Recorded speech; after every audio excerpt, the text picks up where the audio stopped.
ഇന്നെൻ്റെ പെങ്ങൾ വന്ന് എൻ്റെ അടുത്ത് പറഞ്ഞ് ഇന്നെൻ്റെ ഫ്രണ്ടിൻ്റെ ബർത്ത്ഡേ ആണ്, കൊടുക്കാൻ ഒരു ഗിഫ്റ്റ് കാർഡ് വേണം, അതിൽ കുറച്ച് വെറൈറ്റി വേണം, കോമൺ ആയിട്ടുള്ള ഒന്നും ചെയ്യാൻ പാടില്ല, വെറൈറ്റി വേണം, എത്ര വെറൈറ്റി ഇപ്പം ശരിയാക്കി തരാം. പിന്നെ കൊടുക്കുമ്പോൾ ഡിമാൻഡ് ചെയ്യുന്നു. അപ്പം എൻ്റെ സകലം മൂടും പോയി. പിന്നെ പാവല്ലേ വിചാരിച്ചിട്ടൊന്ന് ഉണ്ടാക്കി കൊടുത്തു ഞാൻ. വെറുതെ അങ്ങോട്ട് ഉണ്ടാക്കാൻ പറ്റില്ലല്ലോ, നിങ്ങളും കാണിക്കണമല്ലോ, അതാണല്ലോ അതിൻ്റെ ഒരു ഇത് എല്ലാവരും അറിയണം. പിന്നെ നമ്മൾ നമ്മുടെ ചാനലിൽ ഒരു ഗിവ് അവേ അപ്ലോഡ് ചെയ്തിട്ടുണ്ട്. 5 വിന്നേഴ്സ് വരുന്ന രീതിയിലാണ്. അപ്പോൾ പാർട്ടിസിപ്പേറ്റ് ചെയ്യാൻ താല്പര്യമുള്ളവരെല്ലാവരും ചാനൽ സബ്സ്ക്രൈബ് ചെയ്തിട്ട് കമൻറ്റ് ചെയ്താൽ മതി കേട്ടോ. ആ ഒരു വീഡിയോ എല്ലാവരും ഗിവ് അവേ ചോദിക്കുന്നു. അപ്പോൾ പിന്നെ 5 വിന്നേഴ്സ് വരുന്ന രീതിയിൽ അങ്ങ് വെക്കാമെന്ന് വെച്ചു. ഈ ഗിവ് അവേ എടുത്ത് പോസ്റ്റ് ചെയ്ത സമയത്ത് ഞാൻ വിചാരിച്ച പോലുള്ള ആൾക്കാരൊന്നും അതിൽ പാർട്ടിസിപ്പേറ്റ് ചെയ്തില്ല. ഇനിയിപ്പോൾ നിങ്ങൾക്ക് ഇൻട്രസ്റ്റ് ഇല്ലാത്തതാണ് അതോ വീഡിയോ എന്താ പെട്ടെന്ന് റീച്ച് കുറവായെന്ന് എനിക്കറിയില്ല. എന്തായാലും നമ്മുടെ ഗിവ് അവേ ഓൺ ഗോയിങ് ആണ്. പാർട്ടിസിപ്പേറ്റ് ചെയ്യാൻ താല്പര്യമുള്ളവർ എന്തായാലും ആ ഒരു വീഡിയോയിൽ പോയി ചാനൽ സബ്സ്ക്രൈബ് ചെയ്ത് കമൻറ്റ് ചെയ്താൽ മതി. അപ്പം നമ്മുടെ ഗിഫ്റ്റ് കാർഡിൻ്റെ പണി അവിടെ നടന്നുകൊണ്ടിരിക്കുന്നത്. ഇതെങ്ങനെയാണ് ചെയ്യേണ്ടതെന്ന് ഏകദേശം ഒരു ഐഡിയ നിങ്ങൾക്ക് കിട്ടിയിട്ടുണ്ടല്ലോ അല്ലേ?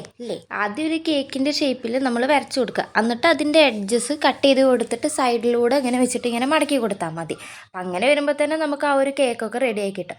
പിന്നെ കുറച്ച് ഡെക്കറേഷൻ ആണല്ലോ അതിൻ്റെ മെയിൻ. അങ്ങനെ ഞാൻ കുറച്ച് ക്യാൻഡിൽസ് വെച്ചു. പിന്നെ ബാക്ക്ഗ്രൗണ്ടിൽ കുറേ എഫക്ട്സ് ഒക്കെ ഇട്ട് കൊടുത്തിട്ടുണ്ട്. ഇങ്ങനെ വരച്ചു കൊടുത്തിട്ടുണ്ട് കേട്ടോ. പിന്നെ ഹാപ്പി ബർത്ത്ഡേ എന്ന് എഴുതി. പിന്നെ ഫ്രണ്ട് പേജ് പ്ലെയിൻ ആയി കിടക്കുന്ന പോലെ തോന്നിയപ്പോൾ ഫ്രണ്ടിലും കുറച്ച് ഹേർട്ടിനെ അങ്ങ് തൂക്കിയിട്ട്. അപ്പോൾ സംഭവം ഇത്രയേ ഉള്ളൂ. എല്ലാവരും ഒന്ന് ട്രൈ ചെയ്ത് നോക്കി. ഇഷ്ടപ്പെട്ടാൽ ലൈക്ക് ചെയ്യുക. ചാനൽ ആദ്യമായിട്ട് കാണുകയാണെങ്കിൽ സബ്സ്ക്രൈബ് ചെയ്യുക. നിങ്ങളുടെ ഫ്രണ്ട്സിൻ്റെ ബർത്ത്ഡേ ഒക്കെ വരുന്നുണ്ടെങ്കിൽ ഇതൊക്കെ ഒന്ന് ട്രൈ ചെയ്ത് നോക്ക്.